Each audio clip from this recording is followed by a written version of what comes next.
अस्सलाम वालेकुम વાલા વિદ્યાર્થી મિત્રો, તમે કેમ છો? ધોરણ 10 સામાજિક વિજ્ઞાન વિષયમાં પ્રકરણ 20 ભારતની સામાજિક સમસ્યાઓ અને પડકારો. સામાજિક સમસ્યાઓ અને મુશ્કેલીઓ, એને ઉકેલવા માટે જે મુશ્કેલીઓ પડે છે તેના વિશે આપણે ચર્ચા કરીશું. અને આજની સામાજિક સમસ્યાનું નામ છે આતંકવાદ. આતંકવાદ એમ તો એક વૈશ્વિક સમસ્યા છે. 21મી સદીમાં આતંકવાદ માનવ સમાજ માટે એક સમસ્યા બનેલ છે. વિશ્વના કેટલાક દેશો દ્વારા ફેલાવવામાં આવતો આતંકવાદ આજે વૈશ્વિક સમસ્યા બની રહ્યો છે. આતંકવાદ માનવ અધિકારોનો નાશ, વિનાશ, ભય, અરાજકતા, હિંસા, અશાંતિ વગેરે ઉત્પન્ન કરે છે. આમ તો આતંકવાદનો કોઈ ધર્મ કે સંપ્રદાય સાથે સંબંધ હોતો નથી. તેમ છતાં આતંકવાદીઓ આતંકવાદને ધર્મ સાથે જોડી દેવાનો કાયરતાપૂર્ણ અને ઘૃણાસ્પદ કાર્ય કરતા હોય છે. આતંકવાદ કોઈપણ રાષ્ટ્રના વિકાસ માટે અવરોધક પરિબળ છે. આતંકવાદ હિંસા સંબંધી એક વિચાર છે જે પ્રકૃતિના સિદ્ધાંત, જીવો અને જીવવાદોનું ખુલ્લેઆમ ઉલ્લંઘન કરે છે. કોઈ પણ કાર્ય કરવા પાછળનો ઉદ્દેશ ગમે તેટલો શ્રેષ્ઠ કે પવિત્ર કેમ ન હોય, પરંતુ આતંકવાદ કોઈ પણ સ્વરૂપે અને કોઈ પણ સ્થાને યોગ્ય ગણી શકાય નહીં. વિદ્યાર્થી મિત્રો, આતંકવાદ એ કેટલા ગણ્યા ગાંઠિયા લોકો દ્વારા સંગઠિત, આયોજિત અને જાણી જોઈને કરવામાં આવતું અનૈતિક અને હિંસાત્મક કૃત્ય છે. હવે તમે મોટા થઈ ગયા છો એટલે તમે આતંકવાદી પ્રવૃત્તિ કેવી હોય છે તે સમજી શકો છો. જેમ એમ કહેવામાં આવ્યું છે, આતંકવાદનો કોઈ ધર્મ નથી હોતો અને એમને માણસાઈ સાથે, ઇન્સાનિયત સાથે કોઈ લેવા દેવા નથી હોતા. અને જે માનવના જે હક છે, જીવો અને જીવવાદોનો જે અધિકાર છે, એનાથી બિલકુલ વિપરીત કામ એ કરતા હોય છે. કોઈનો પણ જીવ ગમે ત્યારે ઠંડા કલેજે લઈ લેતા હોય છે. એમાં બાળક હોય કે વૃદ્ધ હોય, હિન્દુ હોય કે મુસ્લિમ હોય, સ્ત્રી હોય કે પુરુષ હોય, એ કોઈને પણ બક્ષતા નથી. એટલે આતંકવાદી ઘટના એ વારંવાર બનતી હોય છે. એને સમજી લેવું આપણા માટે જરૂરી છે. આત્મઘાતી હુમલા કરવા, બોમ્બ ફેંકવા, હથિયારો સંતાડવા એટલે છુપાવીને સ્મગલિંગ કરવું અને તેને બીજા આતંકવાદીઓ સુધી પહોંચાડવા, અપહરણ કરવું, કોઈ વ્યક્તિનું યા બાળકનું અપહરણ કરીને એનાથી નાણાં પડાવી શકાય, વિમાનો હાઈજેક કરવા, એનાથી પણ એ પોતાની માંગણી પૂરી કરી શકે, નાણાં પડાવવા એટલે એ જ નાણાં માંગવા, માદક દ્રવ્યો એટલે કે નશીલા પદાર્થોની હેરાફેરી કરવી, આ બધા એ જ કાર્યો છે કે જે સમાજે અટકાવેલા છે. આ બધા અસામાજિક કાર્યો છે અને એ જ એ કરતા હોય છે. આવા કાર્યો દ્વારા એ નાણાં મેળવે છે અને પોતાની જે આતંકવાદી પ્રવૃત્તિ છે એને ફૂલતા ફાલતા હોય છે. વિદ્યાર્થી મિત્રો, હવે આપણે જોઈશું ભારતમાં બળવાખોરી અને આતંકવાદ. વિદ્યાર્થી મિત્રો, બળવાખોરી અને આતંકવાદ વચ્ચે સૂક્ષ્મ અંતર છે. બળવાખોર જે તે રાષ્ટ્ર માટે મુસીબત હોય છે, જે તે રાષ્ટ્રની સમસ્યા છે, જ્યારે આતંકવાદ એ વૈશ્વિક સમસ્યા છે. બળવાખોરી તે પોતાની સરકાર વિરુદ્ધ એક પ્રાદેશિક ફલક પર વિસ્તરેલી હોય છે અને જ્યારે આતંકવાદ એ પોતાના અથવા અન્ય દેશની વિરુદ્ધ હોય છે, તે આંતરરાષ્ટ્રીય ફલક ધરાવે છે. બળવાખોરીને સ્થાનિક લોકોનો સહકાર મળતો હોય છે, એટલે એમની મદદથી એ ચલાવવામાં આવે છે. જ્યારે આતંકવાદ એમને સ્થાનિક લોકોનો સહકાર મળે અને ન પણ મળે. બળવાખોરી પ્રભાવિત રાજ્યો કે પ્રદેશોનો વિકાસ અટકી જાય છે, જ્યારે આતંકવાદથી પણ જે રાષ્ટ્રો પ્રભાવિત છે તેમનો પણ આર્થિક વિકાસ અટકી જતો હોય છે. આમ જોઈએ તો બળવાખોરી સ્થાનિક અસંતોષમાંથી જન્મે છે અને આતંકવાદને આવું કોઈ બંધન નથી. આજે ભારત આ બંને સમસ્યાઓથી પીડાઈ રહ્યું છે અને એમનો મુકાબલો પણ કરી રહ્યું છે. વિદ્યાર્થી મિત્રો, હવે આપણે જોઈશું નક્સલવાદી આંદોલન, એની શરૂઆત ક્યારે થઈ અને કોણે કરી. માઓ ત્સે તુંગના નેતૃત્વ નીચે ચીનની ક્રાંતિથી પ્રેરણા લઈ નક્સલવાદી આંદોલન ભારતમાં સૌપ્રથમ ઈસવીસન 1967માં પશ્ચિમ બંગાળમાં શરૂ થયો. વિદ્યાર્થી મિત્રો, માઓ ત્સે તુંગ એ ચીનના નેતાનું નામ છે. એમણે ચીનમાં ક્રાંતિ કરી હતી અને નક્સલવાદની શરૂઆત કરી હતી. એનાથી લઈને એ માઓવાદી જે આંદોલન ચીનમાં ચાલ્યું એનાથી પ્રેરણા લઈને ભારતમાં નક્સલવાદ આંદોલન શરૂ થયું. 1967ની સાલમાં પશ્ચિમ બંગાળથી એનું શરૂઆત થઈ. આ ઉગ્રવાદી વિચારધારા પશ્ચિમ બંગાળના નક્સલબારી વિસ્તારથી ઉદ્ભવી હોવાથી એ નામ પરથી એને નક્સલવાદ પણ કહે છે. પશ્ચિમ બંગાળથી શરૂ થયેલા આ આંદોલન એના પછી આજુબાજુના જે રાજ્યો છે જેમ કે ઝારખંડ, બિહાર, આંધ્રપ્રદેશ, કેરળ, ઓડિશા, ત્રિપુરા, મધ્યપ્રદેશ વગેરેના પહાડી અને જંગલ વિસ્તારમાં ફેલાયું. પહાડી અને જંગલ વિસ્તારમાં એમને છુપવા માટેની જગ્યા મળી જાય એટલા માટે, જેમાં પીપલ્સ વોર ગ્રુપ અને માઓવાદી સામ્યવાદી કેન્દ્ર આ બે સંગઠનો મુખ્ય હતા. ઉત્તર પૂર્વ ભારતમાં બળવાખોરી.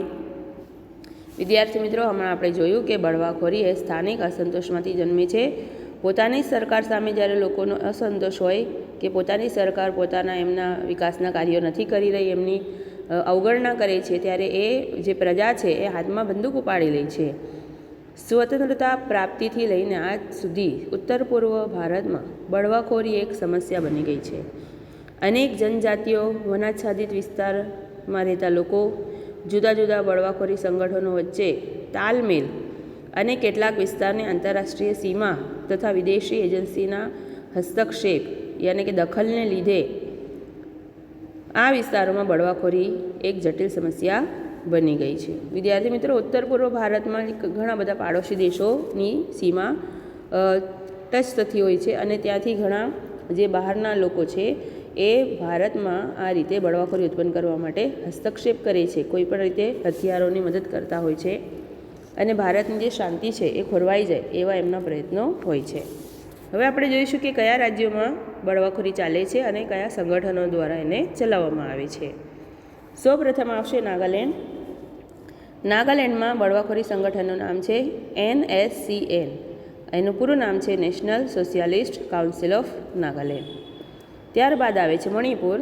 એમાં બે સંગઠનો છે, KNF એટલે કુકી નેશનલ ફ્રન્ટ અને બીજું છે KNA કુકી નેશનલ આર્મી. ત્રીજું રાજ્ય છે ત્રિપુરા. તેમાં ત્રણ સંગઠનો છે, NLFT એટલે national liberation Front of Tripura, ATTF all Tripura tigers force અને ત્રીજું છે TUJS એટલે ત્રિપુરા ઉપનીસી ઝુપા સમિતિ. વિદ્યાર્થી મિત્રો, બહારથી જે ત્રિપુરામાં આવીને વસી ગયા હોય તેમને હટાવવા માટેનું આ સંગઠન છે. અને ચોથું રાજ્ય છે અસમ. એમાં પણ છે ઉલ્ફા અને એનું આખું નામ છે United Liberation Front of Assam. એ પણ અસમમાં જે બહારથી આવીને વસતા જે ગેર અસમી લોકો છે એમને દૂર કરવા માટેનું આ સંગઠન છે. બીજું સંગઠનનું નામ છે UMF United minority front, NDFB national democratic front of Bodoland, જે અસમની એક રાજ્ય તરીકેની અસમના જે બધા જ આજુબાજુના રાજ્યો છે એમને ભેગા કરીને બોડોલેન્ડની માંગણી કરી રહ્યા છે. BLTF Bodoland liberation tigers force. આમ અસમમાં પણ 4 સંગઠનો જોવા મળી રહ્યા છે જે અવારનવાર તેમની માંગણી સરકાર સામે ઊભી કરતા હોય છે અને એ માંગણી પૂરી ન થતાં એ બળવાખોરી પર ઉતરી આવતા હોય છે અને જે રેલ વ્યવહાર છે યા વાહન વ્યવહાર છે યા સામાન્ય પ્રજા છે એમને હેરાન કરતા હોય છે અને હિંસા સુધી ઉતરી જતા હોય છે. આ બળવાખોરી સંગઠનો વચ્ચે અલગ રાજ્યની માંગણી, પોતાના રાજકીય હિતો, આર્થિક હિતો સ્થાપિત કરવા કે ગેરકાયદેસર વસવાટ કરતા લોકોને બહાર કાઢવા વગેરે પ્રશ્નોને કારણે આર્થિક, સામાજિક, વહીવટી અને રાજકીય વ્યવસ્થાને હાનિ પહોંચતી હોય છે. ત્યારબાદ આવે છે જમ્મુ કાશ્મીર. કાશ્મીરમાં આતંકવાદ. વિદ્યાર્થી મિત્રો, કાશ્મીરમાં આતંકવાદ એ આજની સમસ્યા નથી. 15 ઓગસ્ટ 1947ના રોજ ભારત સ્વતંત્ર થયું અને ભારત અને પાકિસ્તાન એમ બે અલગ રાષ્ટ્રો બન્યા. આઝાદી બાદ પાકિસ્તાને કાશ્મીરના કેટલાક ભાગ ઉપર પોતાનો કબજો જમાવી રાખ્યો હતો, જે આજે POK તરીકે ઓળખાય છે. જે ગ્રીન કલર દેખાય છે, POK પાકિસ્તાનના કબજા હેઠળનું કાશ્મીર છે. જમ્મુ કાશ્મીર ભારતનો અભિન્ન અંગ હોવા છતાં પાકિસ્તાન અવારનવાર તે મેળવવા પ્રયત્ન કરે છે અને આ માટે તેણે અનેકવાર યુદ્ધ પણ કર્યા છે.